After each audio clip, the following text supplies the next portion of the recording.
always going to be the daughter they didn't want because they already got the boy. That is why our tendency doesn't change, but our behaviors change. So if we know that she's the girl they didn't want, and she decided to become a boy, and then she died because she didn't get the job, and some man got the job instead of her, and she starts the story all over again, is she gonna end up here any different? Little. She'll start wearing heels and a dress. This didn't change, just a dot. And then we do it again. And then something else happens. And then she does this, but just a little. And so we have to remember that change happens teeny tiny steps. And most clients have the one thread, the one theme in their whole life, and it pervades everything. That's why tell me any story and I'll tell you the thread of it. Our job as therapists is then to see how they self-destructed because of that pain and help them to shift it just a little. That's it. Don't think you have to. So go back. Is it time? It's 11:16. Oh, we have time. Okay. Because he left, I wasn't sure. Yes. You could say, would it been throwing it off, okay, because they already have a boy, like to ask her, she feel her life would have been different if she would have came out a boy too? But she said they already had a boy, not, they just wanted boys. Why are you asking the question? Because her being a female is what gave her that competitive. Not just they have a son, they have a boy, they have a child, not just a boy. Was it about them having a child or having a boy? That's a good distinction, but you have to ask. In my case, it was clearly a boy, not having other children. They just didn't want to have another kid, another child. Any child. Yeah, any child. Because how Okay. the grandparents, how she represented the grandparents. It doesn't really matter about the boys because I already told you, I have another brother. But the thing is, that other brother, I don't know him. We don't know him. Because he's just a stranger. It was not about being a boy or a girl. It's just about they had the boy. They know him. They're with him. That's it. Okay. So the gender may not be the biggest thing. It's just the other. And she used the word other several times. Okay, so that's a good distinction. But why would you want to ask, how would your life be different if you would have been a boy? Her, to like, because you know how at times we think of what if, like did that ever come up? Because it wasn't, like I said, I wanted to know that because it wasn't the fact that he's a boy that gave her the mentality to be first.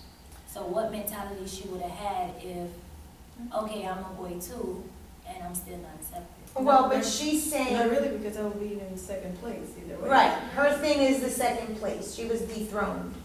She is living the myth clearly of Saturn dethroned by Jupiter or Uranus castrated by Saturn. And myths are the beginning of all the stories. So no matter what culture or what society or what philosophy, every single philosophy starts with myth, with these stories. Do you remember that I told you this? A myth is a story told in a community, verbally given over to the people in the community to teach them about the parts of themselves. I can talk to you about your fingers and toes. You can touch it and you can see it. How do I talk to you about your manipulation? How do I talk to you about your envy? How do I talk to you about your jealousy? I have to create a story with characters. And myth is all it is. So Greeks have them, the Hindus have them, the Polynesians have them, all of them. I have a book I'll bring. I think it's the World Book of Mythology. I've got a ton of them. I'll look and see which ones and I'll bring them next time. If not Thursday, maybe next week, I just have to remember. And you'll see And every single myth has the same character. One of the common ones is the trickster. Every society has a trickster god. Everyone, Native American, the Orient, the Hindu, the Greek, the Finnish, all of them. Why? Because if you have myth and you have a trickster and you have a mother and you have the warrior, they create a story called the Trickster. Anyone been to Disney World? Anyone ever ride the roller coaster, the one you get wet? The logs. Thunder Mountain? No, that one. Yeah. The logs. The logs. That one, I forget. Splash Mountain. Yeah. It's all about Brer Rabbit and the rabbit being chased by Oh, the fox. yeah. That is the trickster in that Native American tradition. Okay? So everyone has a trickster. In Greek mythology, it's Hermes. So why does every myth have a trickster? Is it, never mind. Say it. Say it. Take risks. It's okay. You know. Why would every myth have a trickster? Same character. To set the balance. Where were you born? But Where were you born? in New York, Okay. What's your culture or religious or what's your background? religion-wise, Christian. No, Jamaican, culturally. Italian. Jamaican, Italian. Yeah. Okay. Jamaica, you eat curry and you smile, right? And what do you curry? Chicken, shrimp. Chicken. Let's just say chicken. Yeah. You're Cuban. Yeah. You eat chicken? Well, you're vegetarian, right? I'm vegetarian. Okay. But in a Cuban tradition, what do we eat? No. What do we eat that's chicken? Pollo a la plancha. Oh, yeah. Fricassé de pollo. Right? What background are you? African American. Do you eat chicken? How do you make it? Fried. Fried. My favorite. Chicken, chicken, chicken. Trickster, trickster, trickster. Cooked different ways. Yeah, we all have a trickster. We all have a trickster in our psyche. They needed to create stories about a trickster, which is the part of you that manipulates, thieves, steals, is manipulating and sneaky. There has to be a mother because every single person has a part of them that's a nurturer. Even Fidel Castro, who was a horrible being according to Cubans and everybody, took care, supposedly, of his kids and his grandkids. Everybody has a warrior in them. Some people use knives and swords. Some people use clippers. Hitler too. Some people just use their heel. But we have a warrior. These cultures didn't know how else to explain your psyche without telling you a story. How are you going to sit little kids around a fire and tell them, one day you're going to meet a man and he has something called a penis and he has a head here, but really he doesn't think with his head, he thinks with this head. So, no, it's not age appropriate. So they came up with a character that was big, raw, John Smith and Pocahontas. And every culture and every tradition has that figure. They call it the god, the goddess, or the sage, or the Merlin, or the trickster, or the warrior, or the hero, or the orphan. And what are those? A++ for anyone who can tell me. Orphan, warrior, trickster, mother. Archetypes? Archetypes, yes! Thank you, someone's listening. Archetypes. Remember, So that's a Jungian word. Okay? That's what the archetype means. If I asked you to describe a computer nerd right now, or a librarian, you would know exactly what I'm talking about. Fat glosses, the tape, a librarian, suit with the bun. That's an archetype. In our psyche, it is believed we have about 12 archetypes. Astrology will give you the archetypes as planets.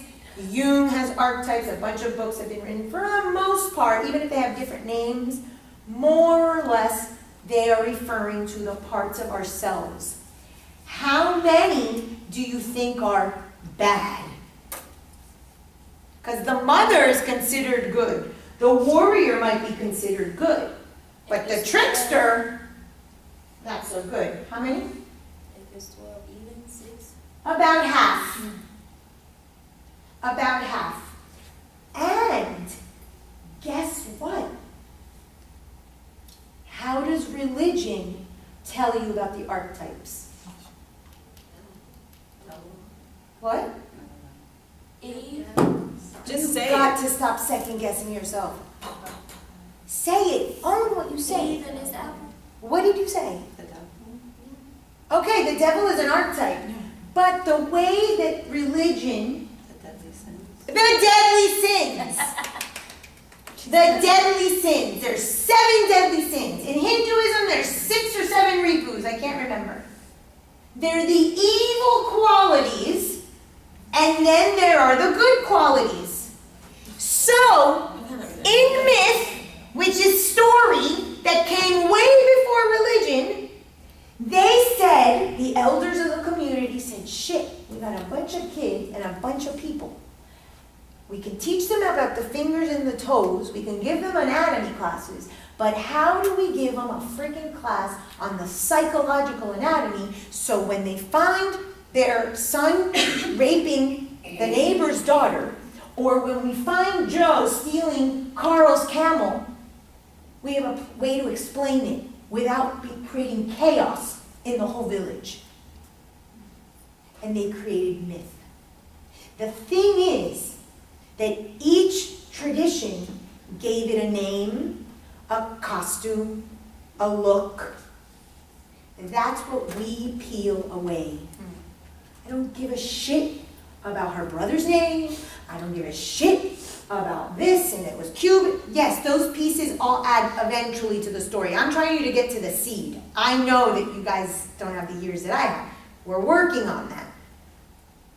Okay? So then, myth happened to have all the same bad and good qualities.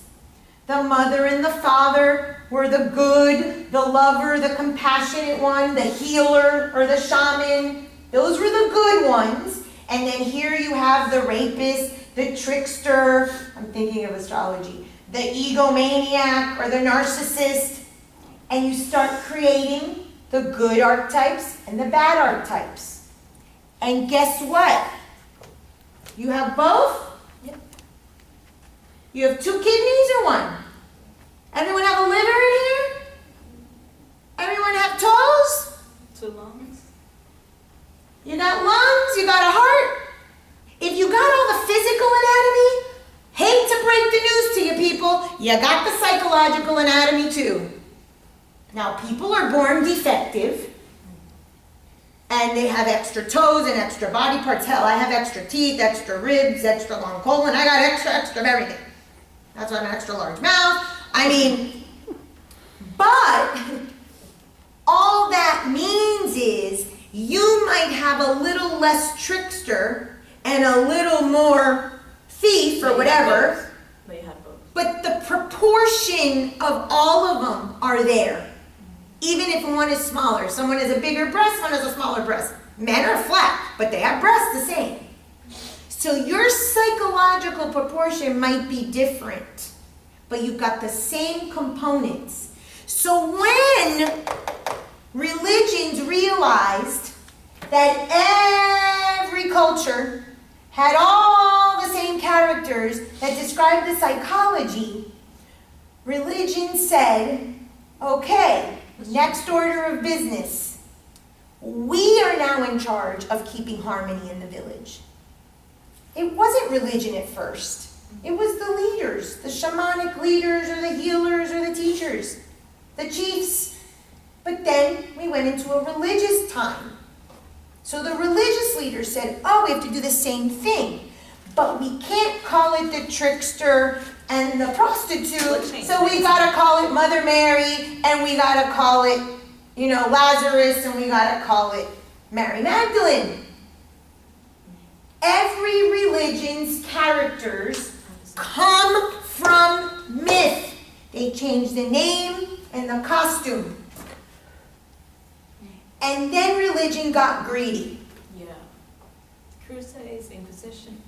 And they wanted to get money and send you to hell because you had archetypes that weren't necessarily positive.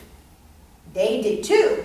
But all the priest had to do was throw on a robe and say, I don't have sex. Saint. I'm now a saint. You are a sinner. Us and them. And the saints charge the sinners and give them a big piece of paper. The bigger the paper, the more jewels and riches you gave to the church, the bigger the entrance to heaven. Things started getting a little shitty and weird around then. So we're not going to go there, especially because there's people in the class that have religious beliefs, and I'm not here to discount any of them. I swear to you, I'm an equal opportunity employer. My point is that you go up, up, up, up. Every single thing starts with a story with good and bad qualities. The person sitting in front of you is simply a character from one book, from one fairy tale, because there are no new stories. There's new costumes, and there's new cities, and there's new family dynamics. But there's no new story. Her story is my story. They didn't want her, they didn't want me. In her case, she was dethroned by a boy, she doesn't care. In mine, I did care. That's where we bury. The story is the same. Abandoned. Myth, Chiron in the Greek tradition. In archetypes, it's the abandoned child. There's only a handful of stories. So if we can get to the client and strip the shit, and us, not them, you let them talk, that's their cathartic. But as a therapist, that you listen to the key words, you got it. One of the reasons why I read so many myths and read so many stories like this, I have a client who sent me a book, I'm going to bring it in.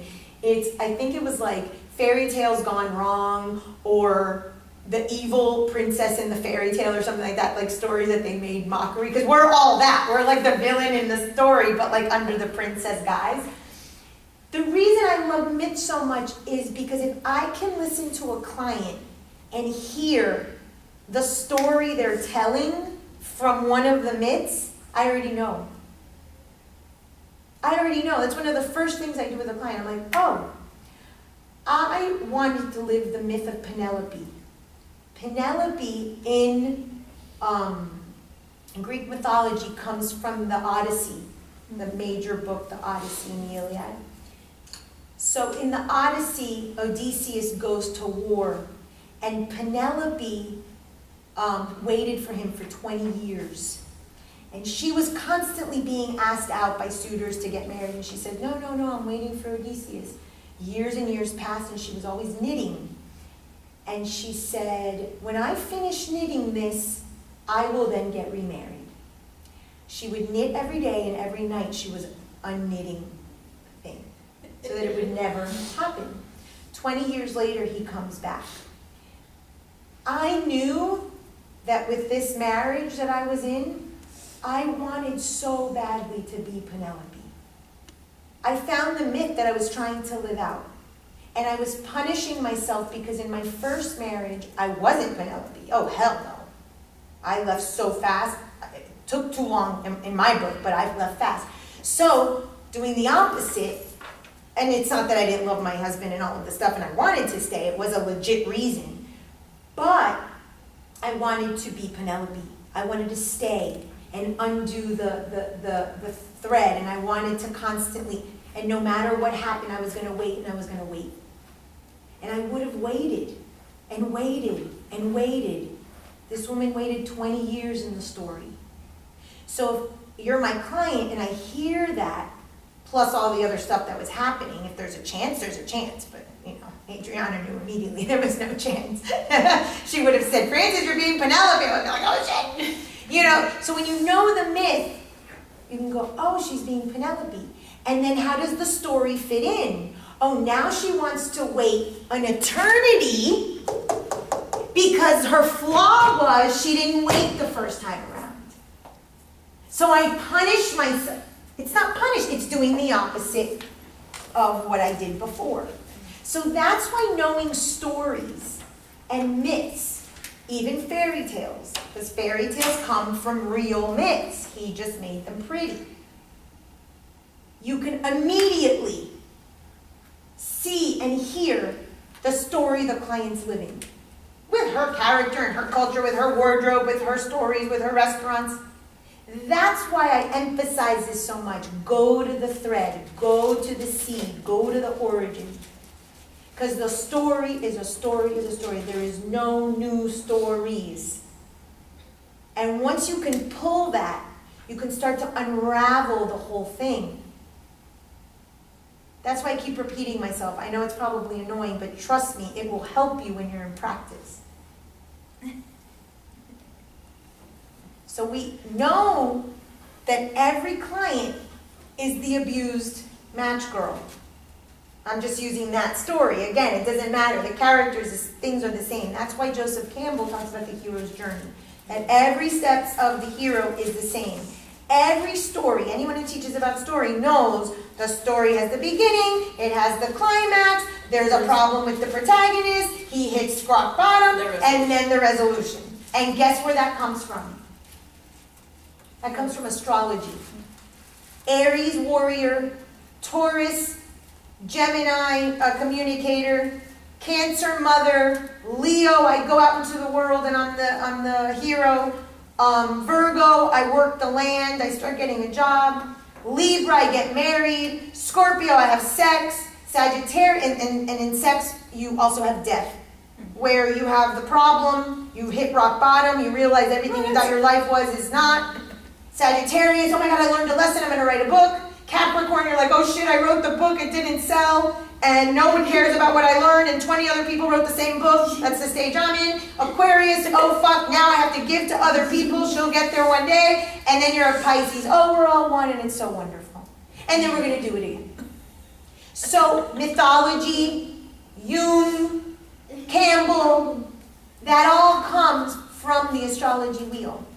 That astrology wheel exists in every single tradition in a different way. Where do you think the myths came from? From the stars, from the heavens, from the tippy of what we can see. The stars, not the heaven meaning the heaven beyond. So the stars are the canopy that then became the myth, that then became religion, that then became you. Story, story, story, story, story. All we did was change the characters and the costumes. So I like going to the source. That's why I study myth. Fairy tale. Read books. Listen to podcasts. I read somewhere on the internet that there's a library where you can check out people for them to tell you their story. There's a thing every Friday on NPR called StoryCorps.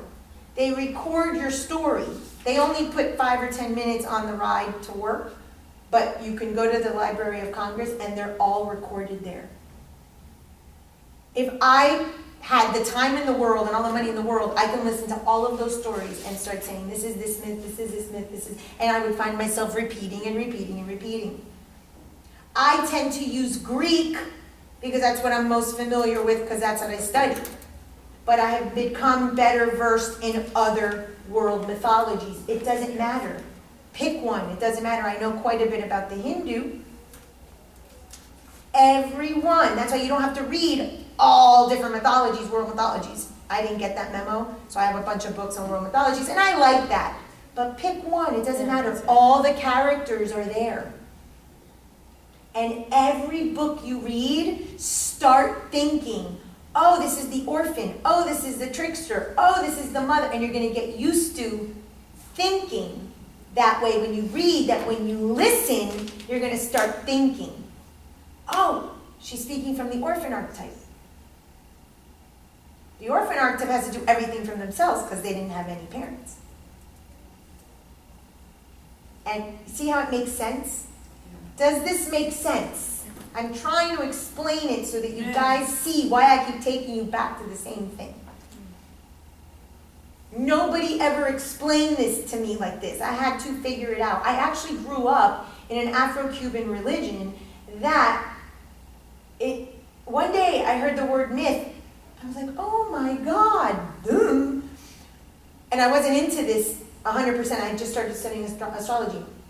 In the Afro-Cuban religion, which like Santeria, Brujeria, all of these, very Cuban religions, they have something called Orishas. Yoruba, and then you have Chango. Chango's red, he's the warrior. You have Elewa, he's the little kid. Obatala, I don't know which one he is, but of the head, okay. You have Mercedes, I think is like the Venus, or Caridad de Cobre. The point is, it's a whole mythology. So I grew up my whole life in this religion. And I'm like, what the hell is this?